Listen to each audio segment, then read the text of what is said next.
welcome back to my channel Maths and Olympiad. In this video I will be solving a very difficult algebra question from Harvard University.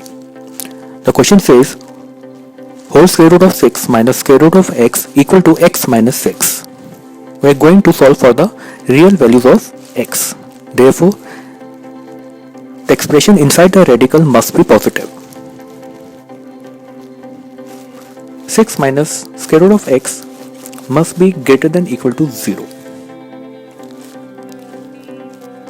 which further implies that square root of x is less than equal to 6. Squaring both sides, we can say that the value of x is less than equal to 36.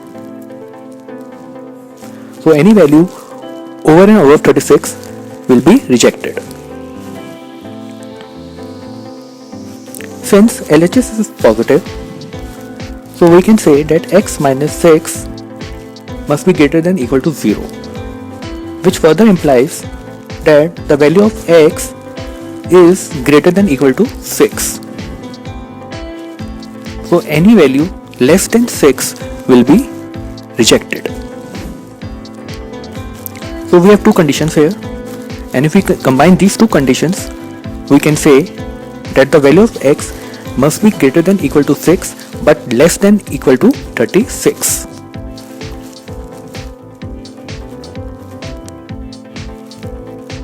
So this is our domain for this question. So let's begin by writing the solution.